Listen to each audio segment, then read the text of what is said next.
Hello, everyone. Thanks for joining the webinar. This is the second webinar that we are organizing in Age Platform Europe in order to prepare our participation to the next session of the United Nations Open-Ended Working Group on Aging. The first webinar we did was about the substantial discussions that we are having in the next session in April around two new themes, which are the themes of social protection and of education, lifelong learning, capacity building. This second webinar is about the second important half of the work of the United Nations Open-Ended Working Group on Aging, which is the discussion about the normative elements of the rights to autonomy and independence and the right to long-term care and palliative care. So this webinar complements the, let's say, the work, the kind of inputs we have to provide for the United Nations. I will explain very briefly again the process at the beginning of the webinar. We will start with the theme then of independence and autonomy, and then we will move to the themes of long-term care and palliative care. I will therefore start with the presentation, then I will open the floor about autonomy and independence for you to make any comments, and then we will do the same for long-term care and palliative care. So let's start. So the United Nations Open-Ended Working Group on Aging, what is it? Again, a recap. We already discussed this in the previous webinar, and I think Age members are getting pretty familiar with this, but I think it's always worth to repeat. So this group was created in 2010 at the initiative of Argentina, that the group was created by the United Nations General Assembly with the mission to strengthen the protection of the human rights of older people and to consider the feasibility of new instruments and measures. The important point here is the fact that the group was created by states, and therefore states should be held accountable for the activity of the group and the outcomes that the discussions will be achieving. Who's involved in the group? First of all, states, whom are the main participants of the group. They are the ones who get most of the time to speak during the session. They are the ones who have no limits in the time they spend speaking, presenting their positions in the group. Then we have the national human rights institutions that were integrated in the group pretty recently. Age was involved in the efforts to include such institutions in the discussions. You can check who's the national human rights institution in your country, because there is one per country, so you have one also in each of your countries. Then, of course, the United Nations agencies and organizations, which sometimes forget to mention them. These are the World Health Organization, UN Women, the International Labour Organization. All of these have the right to be involved also in the discussions and also to submit the contributions and their views. And last but not least, of course, civil society. We can be members of the Open-Ended Working Group on Aging. We are accredited at the United Nations Open-Ended Working Group, but also some of our members at the moment, I think it's around 15 or 16, are also accredited and can also contribute to the discussions actually with the same capacity as Age Platform does. The key message of Age in this group, pretty straightforward but very important, is the fact that the lack of enjoyment of rights in old age, the violation of some, let's say, of the access of old people to services, to goods, to aspects of social, economic, cultural life, that all this is a violation of human rights. This should not be neglected or, let's say, put on the category of minor breaches of rights. These are real human rights violations, and this should not be ignored. If it is ignored, it's because ageism is so much, let's say, it's so deeply rooted in society and in individual behavior as well, that such breaches may not be seen as serious violations of human rights, but they are violations of human rights. And this is what we are trying to convey, the message we are trying to convey in the discussions at the UN. The next session will take place in April, between the 15th and the 18th of April this year. And the themes I was mentioning before are these ones. So the substantive exploratory discussions social protection and education. And then we have the normative discussions, which are the focus of this webinar, autonomy and independence, and also long-term and palliative care. HH's contribution is double. First of all, the written inputs that we have to submit by the 1st of February. So that is pretty soon, in 10 days. And secondly, the oral statements that we'll be reading during the session itself. We will be publishing the written version for all H members to have access to them, of course. But this, all the session can be actually viewed through UNTV online, live. So we can send information ahead of the session in case you want to follow discussions, and if you cannot be there in New York. So these are some ideas of the kind of contributions that we are asking for in terms of normative elements, which, I would say the most important one is maybe the third, that we are putting forward obligations of states in order to make such rights a reality. But this also involves defining the rights and defining their scope. And this is what we will be discussing now.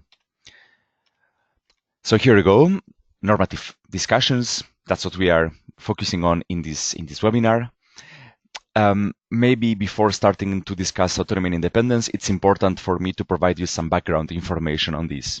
So this is a pretty new thing in the work of the United Nations Open-Ended Working Group on Aging, because the normative discussions took place for the first time in the session in 2018.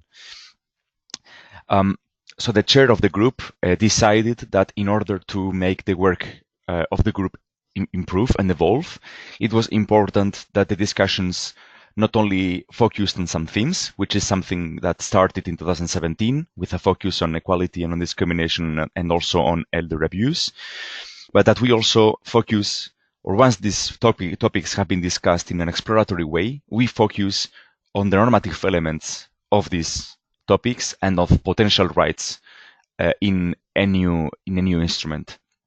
So the idea of the chair was to boost the reflection around how to articulate these rights, that we are not creating new rights, we are just articulating them in view of the specific discrimination that all people are confronted to. So that was one objective, boosting this kind of reflection, so advancing the reflection, which is already extremely important, and this helps us also as civil society improve our understanding of these rights. And so that's the, let's say, the explicit objective, but there is also probably, and we don't know, of course, we cannot be in the head of the chair, but our impression is that this is also about maybe advancing in a very shy way, but kind of slowly, but kind of step by step, advancing towards a new instrument. So a potential international convention on the rights of other people, or something of the like.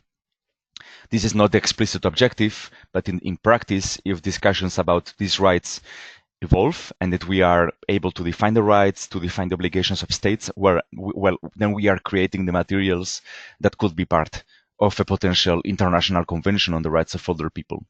Again, this is far from being explicit. It's far from being the wish of many states who are still very reluctant to such an idea. But, by doing making these new steps, in a way we are getting closer to such an objective. And that's clearly our wish. And here I start with the topic of autonomy and independence. Let me say a few words before I open the floor to gather your points. So these are some of the points that we highlighted in the written submission of H platform to the 2018 exploratory discussion about autonomy and independence in older age. So these are points that we included in the written submission we sent to the United Nations, and that are based on the inputs we received from members. So first of all is the fact that there is an inconsistent understanding of what autonomy and what independence mean in older age. We don't have a consistent view that is really embedded and really fully integrated in legal texts in European countries or in European Union standards. Also, we found that there are restrictions in legal texts, and often when it comes to older people, we talk about keeping autonomy or keeping independence for as long as possible. So these kind of limits are inexistent for example, people with disabilities. The Convention on the Rights of Persons with Disabilities says clearly that every person with disability has the right to live independently, for example. There is no mention to for as long as possible, which is a way of putting a limit to that. We also find that often conceptions of protection and of safety of older people take the precedence over the notions of autonomy and independence, as if in a way we care more for the protection and the safety of old people rather than actually putting the emphasis on autonomy and independence. And in a way, kind of this emphasis on protection and safety can be harmful for older people's ability to live autonomously and independently. We also saw that wills and preferences of older people are often ignored, and that there is a systematic lack of informed consent in care and support. So older people do not have to necessarily give their approval in order to access a certain kind of care service, and this is typically the case of residential care. There is also a use of guardianship and quite a systematic denial of legal capacity. So these kind of practices are also breaches of the ability of old people to remain autonomous and to keep their legal capacity. Isolation is another issue that clearly impacts the right of older people to live autonomously and independently. The lack of accessibility in their local urban environments. Poverty and lack of income as well have an impact on the ability to remain autonomous and independent. Housing shortages with phenomena like gentrification that has an impact on the access of old people to housing, which also has an impact, of course, on their autonomy and their independence. Lack of data. Some work has been done recently, a focus report of the Fundamental Rights Agency on shifting perceptions around aging. So, there has been some efforts done in this area, but still there is little understanding in terms of data of what the level of enjoyment of autonomy and independence in older age is, and what are the main obstacles to enjoying autonomy and independence. And last, but we could also mention some others, but the last I included here are the difficulties to seek protection and to seek redress. There is really a few complaints that are being filed in order to, put forward situations where autonomy and independence have been compromised. So this is the situation that we described in our contribution last year. So what we have to do now, this year, is not to put again the focus that much on what the situation is. That's important, and we will do it. And this is part of the kind of guiding questions we got from the United Nations and that we shared with you. But the most important and the priority of our work around normative elements around autonomy and independence should be on defining the elements of a right. What are these elements? So first of all, it is about affirming the right. So we need to say, how the right would appear, imagining that we would have a convention. So what would be the words that would define this right in such a convention? Secondly, defining the scope of the right. So to whom it applies, in which situations, where it applies. So it's about defining the contours of the right, let's say, where, to whom, in what situations the right applies. It's like defining, the scope. So, the contours, as I was saying, of this right. And third, it is also about defining state obligations. So what should states be obliged, which are kind of actions that should be asked to implement in order to make this right a reality and effective in older age.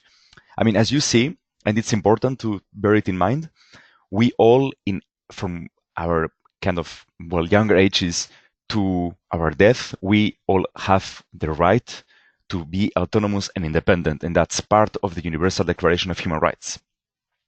We are not creating a new right. We are saying that because ageism is very widespread, we see that older people in older age, they often are prevented. They have obstacles in enjoying autonomy and independence. Therefore, we are trying to define a right, elements of a right, and obligations that should oblige states to take action to make sure that autonomy and independence are a reality and are effective also in older age.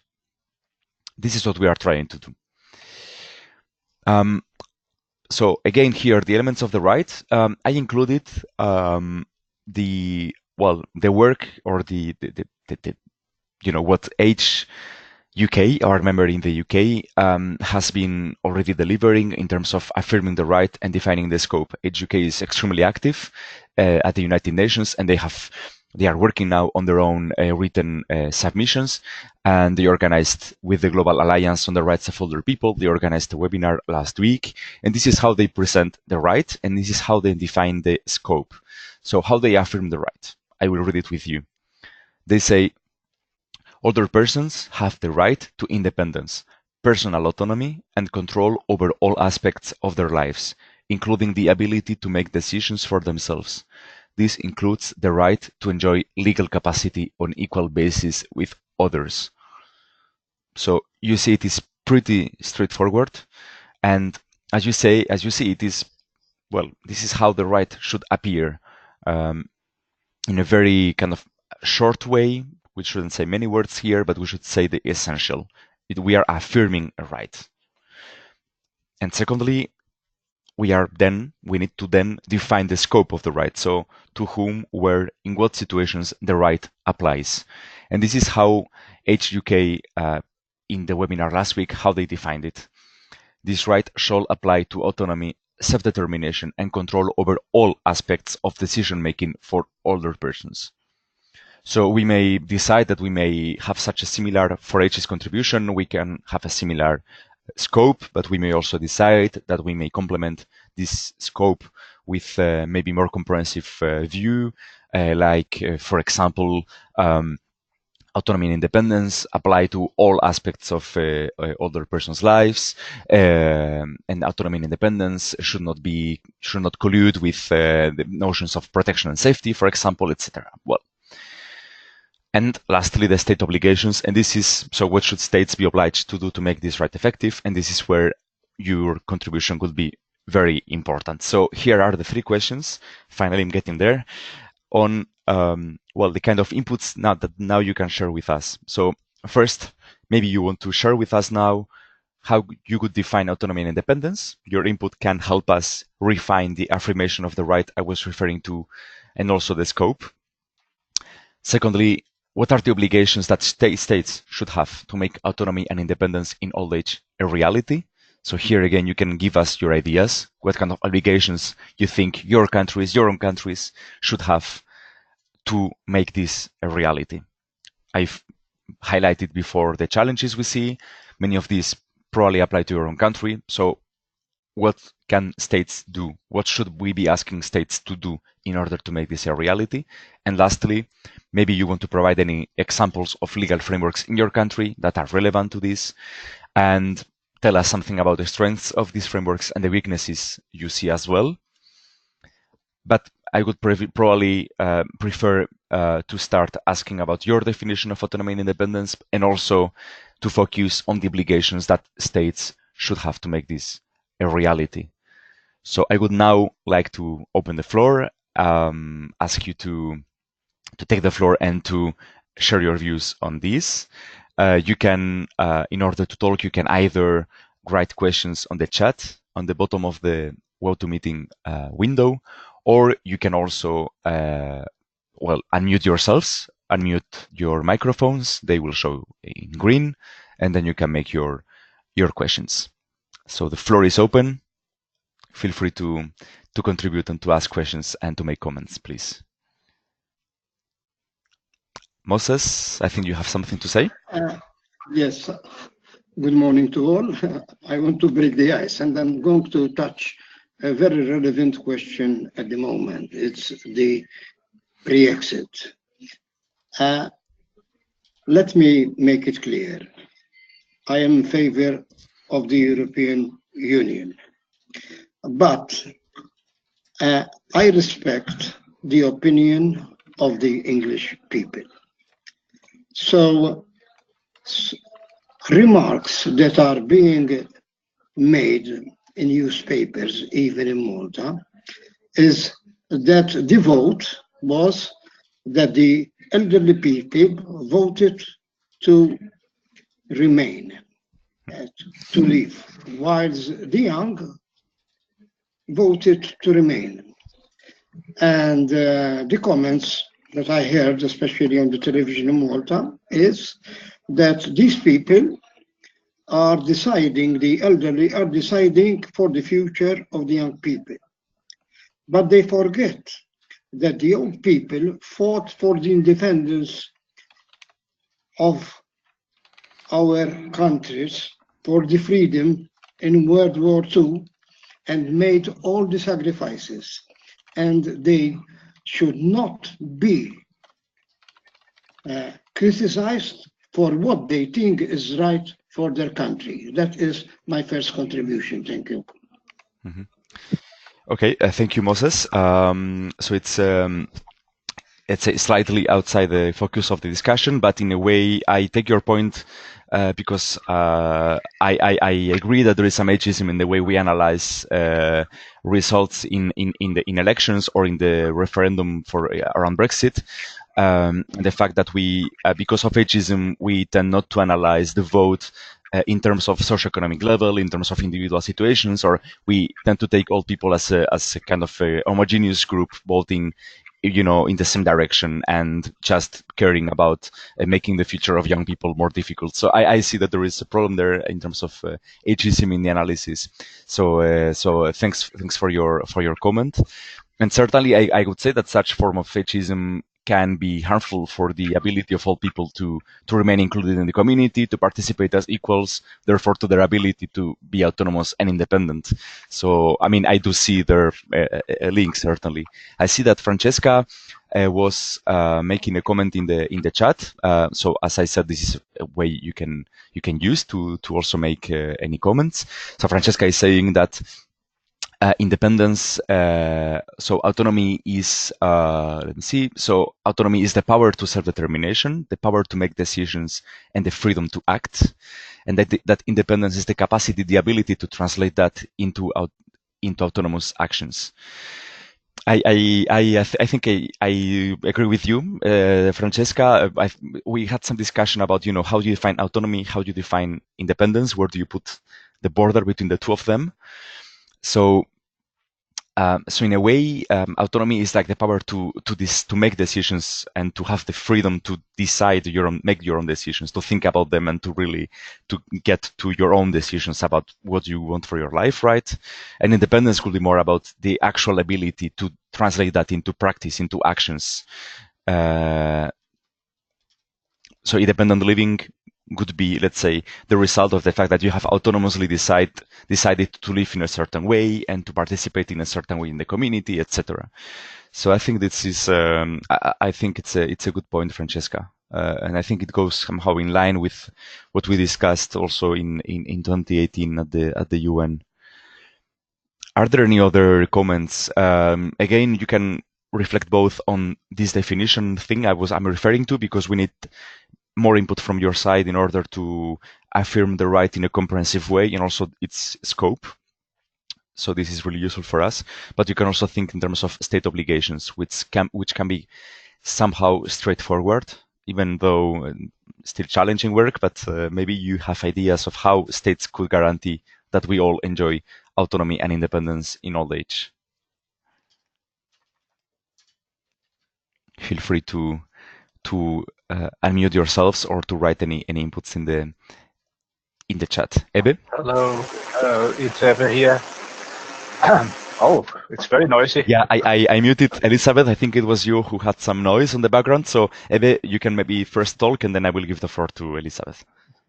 Okay, and I think the definition which HUK has proposed is quite fine. I think the problem, and I don't know how to address this, is actually when do you have to step outside the autonomy and independence? Because for dement people, for example, or for people with mental incapacities, there is a limit. There are also with dement people violence and so on.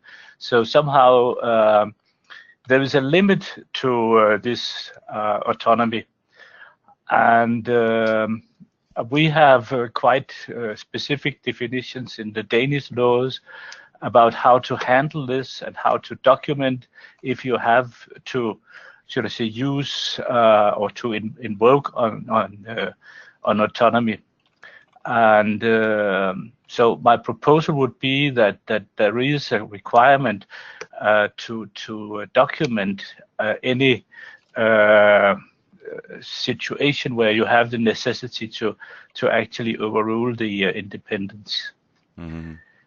I don't know how it acts, but it comes perhaps better on the point called legal frameworks.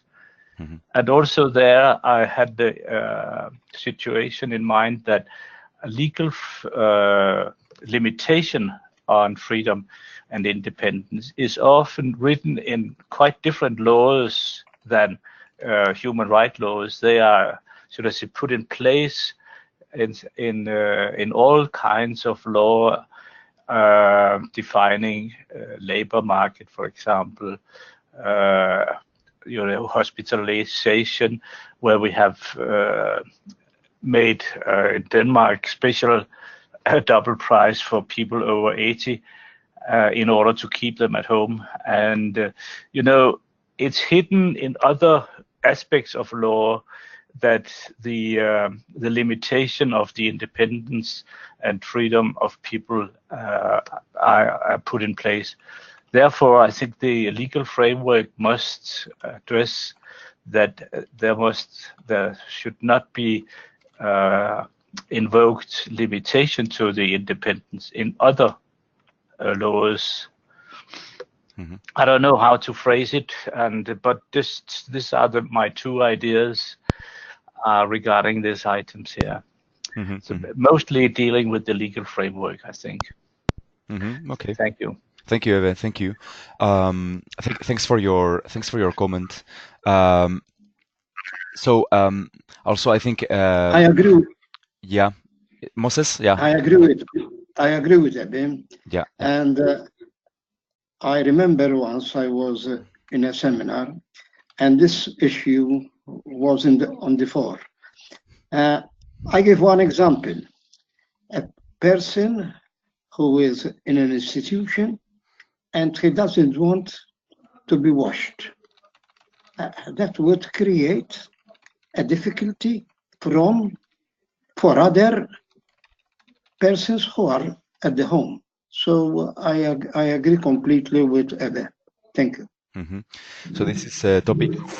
It's a really critical issue. Elizabeth, I think we still have issues to hear you. We can only hear a noise. Maybe you can try again, but I fear there is a problem with your microphone. So thanks for your point, Ebe, and also for your point, Moses.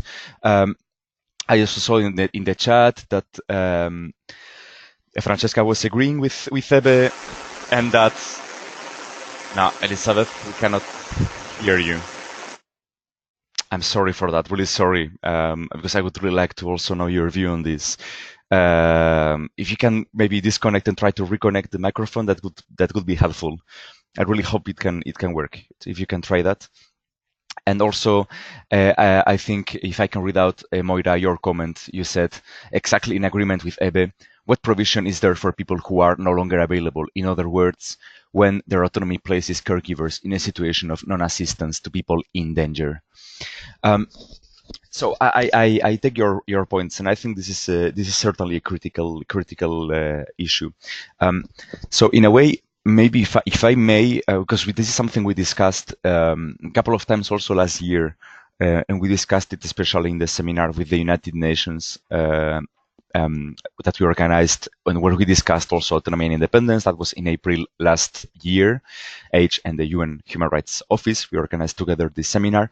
In a way, I kept 2 points from there. The first is that sometimes when we are discussing human rights, we tend to focus on the difficult situations.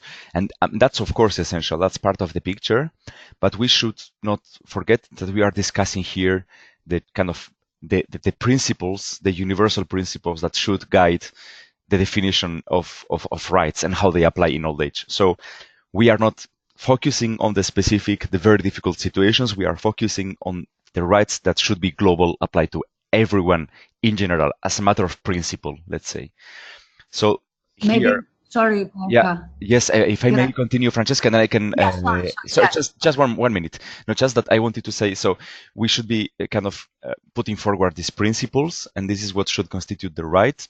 And also, I agree that there are of course many problems and the situation in living with someone with dementia and then offering and supporting the person with dementia can be extremely challenging, extremely difficult, and violent behavior is a reality. So of course we also wonder, what's the best response to that? But in a way, we should not start, if we are applying a human rights dimension, I believe that we should not start from the problems, that we should start from the principles. So where are we going to go? What are the guiding principles? Are we, because the person has a difficult behavior, are we instantly relying on guardianship and or taking away the legal capacity from this person because the person cannot make independent decisions anymore? Or we should be saying, well, because the person is in such a situation, we should be thinking of supportive decision making, for example, on mechanisms that can help us kind of understand what are the needs of the person. So there you have kind of tension, between saying, well, we should strip the person from their legal capacity, or saying, well, we should find ways in which we can support the person to still make autonomous decisions and to still live independently. And there are ways that have been used in trying to achieve that. Of course, reality is very difficult. So of course, these rights then will need to be implemented in reality, and implementation will be very difficult, but we should be drafting what we think would be an ideal world in a way, because that's how policies will maybe make small steps towards such a ideal situation, if you want. But Francesca, you wanted to say something. Yeah, sorry, Borja, to interrupt you. No, I no thought problem. you were done with your speech, but No problem. okay. I think that we should a useful start point should be that of consider that as the lawyer that participated to a previous meeting in 2018, I don't remember when, in Brussels, and I was there, and when she was talking about the Convention on Human Rights of Persons with Disabilities, and she said the starting point for us was that of fight for maintain legal capacity on people with disabilities. So people with disabilities have legal capacity, no matter of their condition. So the starting point is fight for the legal capacity of older persons, no matter their conditions, dementia, vulnerability, or something like that. And the second point, to me, is to associate the legal capacity with the problem of ageism surrounding almost every aspect of older persons' lives. Mm-hmm, mm-hmm. It could be a general starting point. So it's true that, as I was saying, that many aspects from mortgages to hospitalizations or healthcare is prohibited ground for older people, especially when they have problems of cognitive impairments. And maybe a convention, a state obligation could be that of precisely define or define the fight against ageism, and define and fight for the legal capacity of older persons. No matter, okay. Thank you, Francesca. Yeah, I think it's. I thank you for your comment. Very comprehensive, and I think it is great to kind of well, in a way, it's a bit in the line I was talking before. So you remembered you took part to the webinar, this seminar, sorry, I was talking about with the UN Human Rights Office. That was in April 2018. Time goes by very quickly. So indeed, I remember this lawyer you're referring to, who's the rapporteur, I believe, of the CRPD, who said that the starting point is to fight to maintain the legal capacity of people with disabilities. So indeed, it is a bit how you approach it strategically. So if we want things to change and we want things to move forward, and knowing that today there are so many issues, so many problems, so many situations where old people are stripped from their legal capacity, then we should probably be we should challenge the status quo by affirming universally the rights, that everyone has the capacity, every old person should have the capacity to remain autonomous and independent and keep their legal capacity, no matter the conditions. And then, in reality, the implementation of the right will need to be declined in different ways, and different state actions will be needed to make this a reality, of course. But if we, in my view, we should be starting from affirming the right very clearly and universally for everyone, independently of their conditions. But of course, then, as you're saying, and I take the point, so states that should have the capacity, the obligation to fight for the legal capacity. So I suppose this means something like offering access to supported decision making, for example, so that everyone, regardless of their capacity, can have some, support in making decisions, and also more widely the fight against ageism, right? As you were saying, which is, well, in a way, will be the cross-cutting message in the convention. So I think I don't know, Ebe, Moira, I don't know if Francesca's comment in a way, if that gives a different perspective on the issue of people with how to deal with the situation of people with very difficult situations of dementia, or I don't know if I hope this kind of frames the thing in a different way. So of course, I mean, no one can deny the reality of the difficulties that arise from behavior related to people living with dementia. But, well, it's about seeing how you put that into a potential convention, But feel free to make a new comment, any of you, if you want to add something, or if you want to challenge what I'm saying or what Francesca was saying. Let's create some debate. Okay, we have a couple of minutes for more comments before I move to long-term care and palliative care. Feel free to write in the chat or unmute yourselves. Yeah, Moses? Hello? No, sorry. Elizabeth. Moses, maybe we can first hear Elizabeth, who finally is working microphone. Can you hear me? We can hear you. Perfect. It's perfect, yes. Okay, I went out, I completely, I closed my computer and then joined again, so that was it. So I haven't heard all of it, but I just wrote to you that we do have legislation in the UK. Our Mental Capacity Act addresses the issue that Ebba brought up about people with challenging behavior and the need for restrictions of liberty. However, one of the issues is how the institutions make it happen, because we now have an act before Parliament, an amendment to the act to allow homeowners to make that decision on behalf of the older people. In the past, there was currently, because it is only a bill before Parliament, not an act, but currently older people do have support. They are expected to have an independent advocate to assess the situation before the person can be have their liberty denied. However, there is a huge backlog of cases because of the cuts to social service departments, because it would be the local authority who would do this work as independent advocate. And the people who are campaigning, we are campaigning about this, in fact, would be saying that it is a way of the government to cut their costs, because they don't want to afford to pay for advocates to do this work. So even where there is a legal framework for to support older people to make those decisions in the best way they can, it doesn't always happen, or it can be undermined.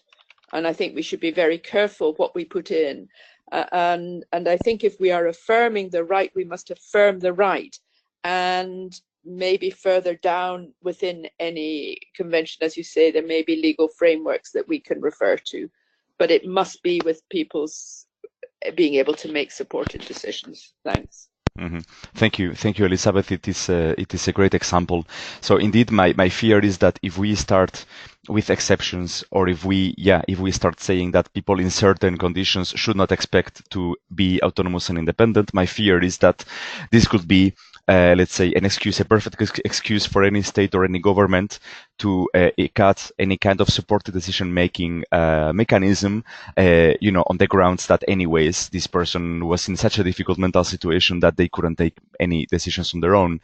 So this is a bit the fear. But if we are affirming rights that should apply to everyone, then at least, you cannot take such action without being aware that you are breaching a human right, that you are breaching human dignity in a way, So that's where the convention would be useful in saying, well, this is not just a cut in spending that has some slight small impact on an individual, but this is a cut that has an impact on something that is absolutely essential to the human dignity, which is the capacity to be supported to make decisions when you don't have that capacity anymore alone, let's say.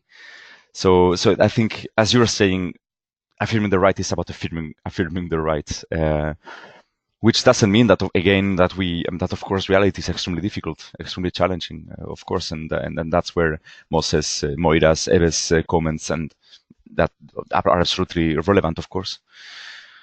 Okay, so I think we have to move to the next topic because it's already 11:45, but this autonomy and independence discussions are so fascinating. I hope you agree with me. I really, I think they are absolutely essential and fascinating, and well, we'll need more time at some point to continue discussing. So I will continue with the presentation, and we will enter to discuss the next element on normative elements to which we have to contribute, which are the topics of long-term and palliative care. As I did for the previous one, here you have some critical issues that come from our 2018 contribution. So first of all, we see that there is an inconsistent and narrow definition of long-term care across the European countries. Definitions vary so much across European countries because there is a lack of regional or international standard that defines long-term care and palliative care, and that sometimes long-term care is seen in a very restrictive way, often taking only social care, forgetting about healthcare, or only focusing on the healthcare aspects and healthcare at home, for example, and forgetting about social care. So we see lots of narrow definitions of what long-term care means. Sometimes the dimension of supporting in order to get involved in the community for people with reduced mobility, for example, this is something that is left out of the picture. That's the first issue we see.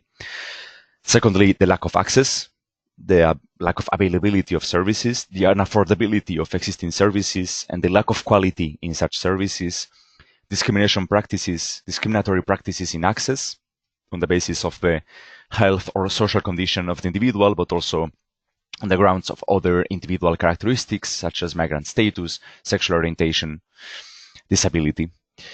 Weak social protection, that's another issue we see, that social protection systems do not cover fully all the care and support that individuals would require.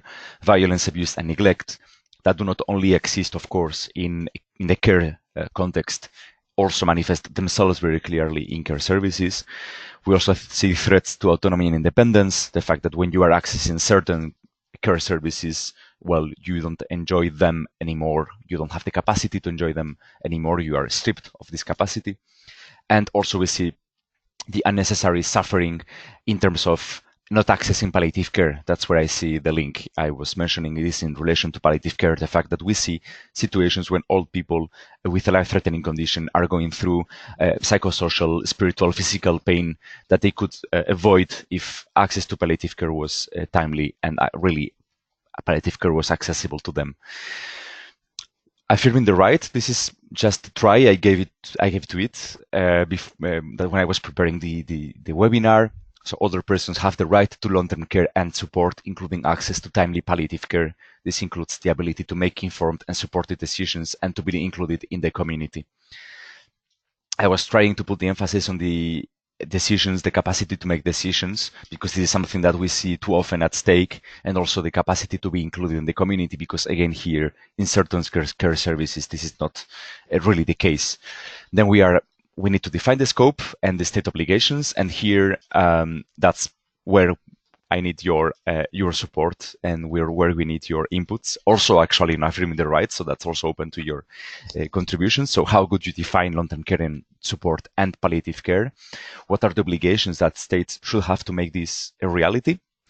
And last, any examples you may have from your countries, like Elizabeth did, so mentioning the legal framework that exists, but also how the legal framework may not be implemented or may have some issues, may not be completely, let's say, may not be well designed. So again, I open the floor. Long-term care, palliative care, how you define, and what are the obligations of state, and any examples from any of your countries. So I open the floor. Again, feel free to write in the chat or to unmute yourselves. We have around 15 minutes to discuss this.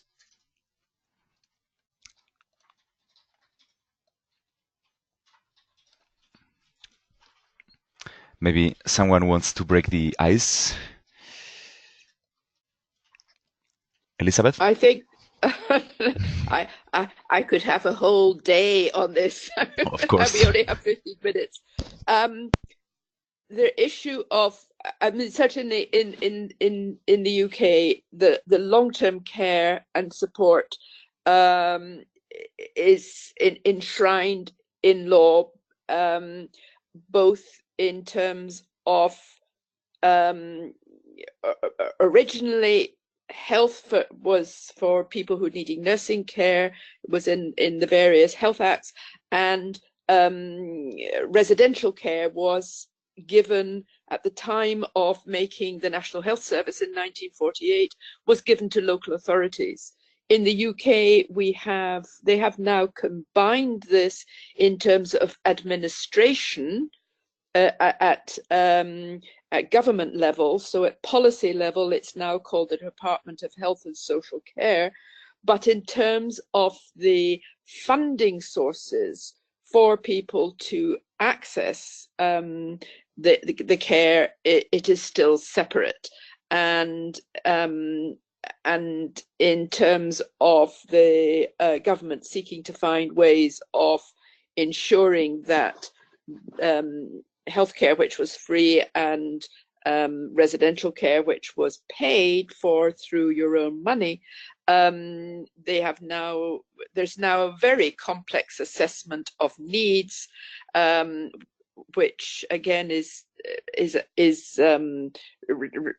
depends on how it's interpreted by people who are looking at it, by the local authority and the health authority working together, who are looking at it just whether you A, get the service, and B, whether you pay for it. And there is a huge difficulties around availability and quality, and inspection. So I'm not sure I'm being thoroughly coherent, but the state recognizes it has its obligations. It has tried, and the UK has deferred and deferred and deferred how it's going to sort out how you pay for care. I mean, they recognize it needs to be resolved, and nobody has come up with anything. And this government say they will bring in a new bill to look at it, but it still hasn't. They're occupied elsewhere. There we are. Sure. It's fraught, absolutely fraught. And I think we're going to have to be very careful in terms of what we say in such a section for normative text, which has to be very firm about what we expect, but recognizing that it is very different in many countries across the world. Mm-hmm. So it's going to be a challenge. Yeah. Indeed. Well, thanks a lot for your point, Elizabeth. I was thinking that one state obligation that comes from what you're saying is that states should ensure adequate funding for long-term care. I mean, it's of course very easy said and very difficultly done, but certainly that should be an obligation to make this right a reality. Also, well, one of the issues we highlighted in 2018 is the fact that when it came to fiscal austerity measures, the long-term care spending was one of those that suffered the most from cuts in many European countries. Therefore, the idea with having the right is that, well, you try to develop some irreversibility, let's say, in long-term care spending, as you are, claiming this is a right, affirming this is a right. So. And then, of course, yeah, the country diversity, that's another big challenge. But well, we are talking about universal rights, so this should be applicable everywhere. Any other comments or remarks from anyone? Yeah, Moses. Yes. Yeah, Moses first, and then Francesca. Okay. Okay. What I want to say is that we have to make a difference about long-term care. Long-term care can be made by having more services to the individual to stay at home, against that they will be institutionalized. So my preference is that a person will remain in his home as long as he can. And that would then include and necessitate that more services are created. The other is that there will be institutionalized, and we have to agree that at times a person cannot live in his home.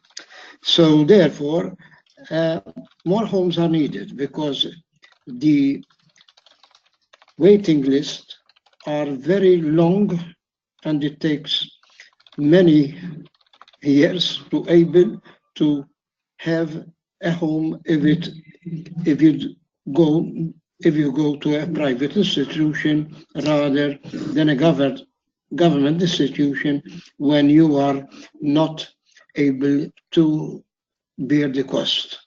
That is my contribution. Thank you. Mm-hmm. Thank you, Moses. Thank you for the good point. And Francesca? Okay, I agree with you and Elizabeth when you say that the situation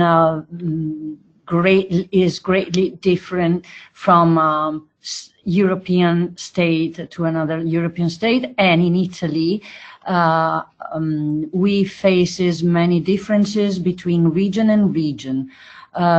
Also because the allowances given to long-term care are provided by region. So the state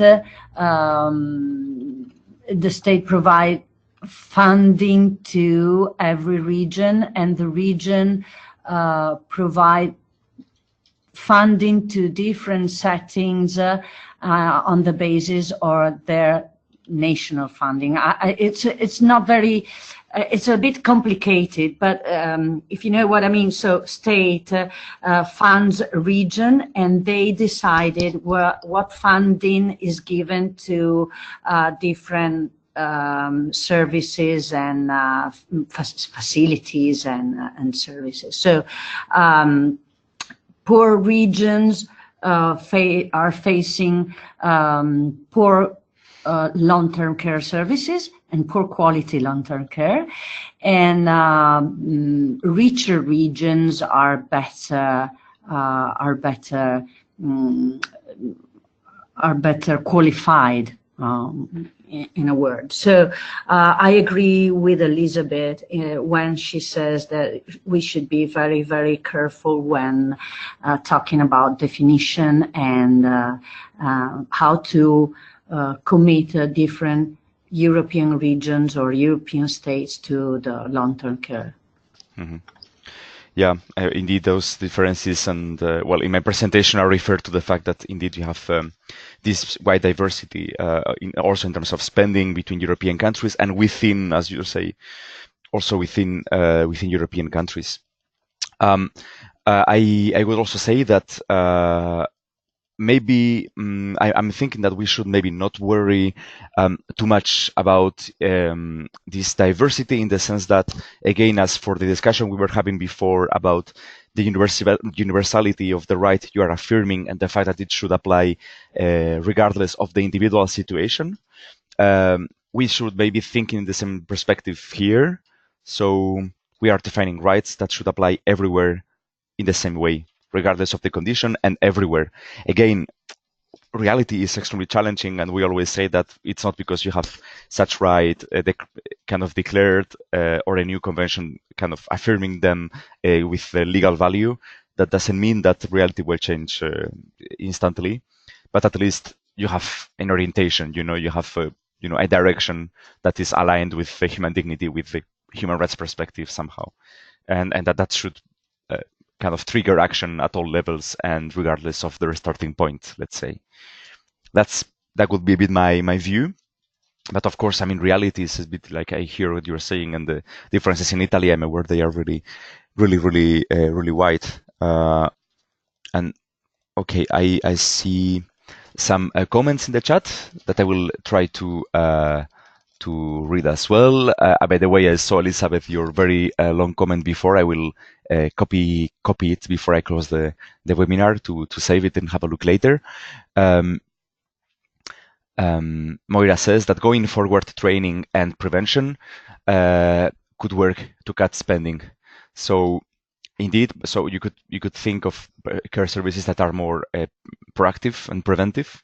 So states, that could be an obligation as well for states, that states should oblige to offer proper training to professionals, and that they should put the emphasis on services that can help prevent health conditions, and not only because that's about cutting costs, but also because that improves also the quality of life of people in those services. Elizabeth says that for the scope, we should include care at home as well as in institutions. So indeed, in the scope, we have to say probably the kind of services we are thinking about. So we are talking about healthcare, about social care, but defined in a wide way. So it's about also prevention, rehabilitation, re-enablement, care at home, etc. But also indeed, so where exactly you are receiving the care. So be that at home, in the community, or in institutions. And I think that's the case also for the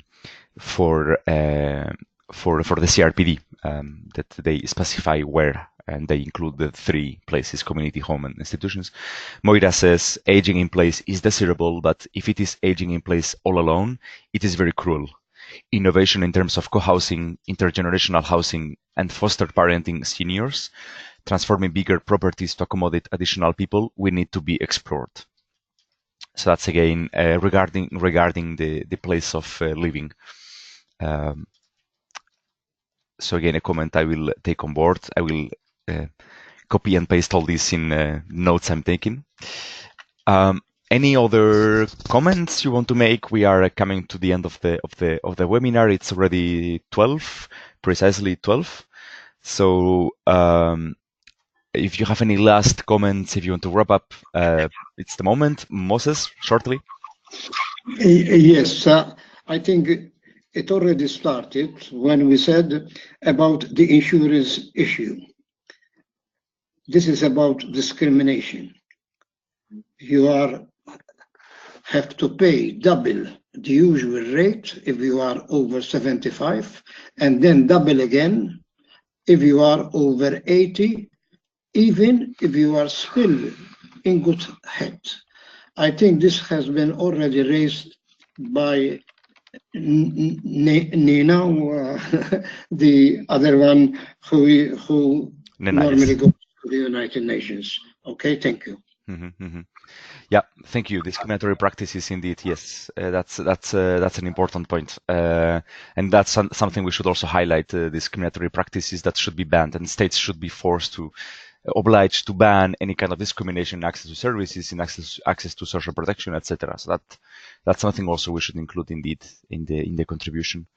Okay, so I will.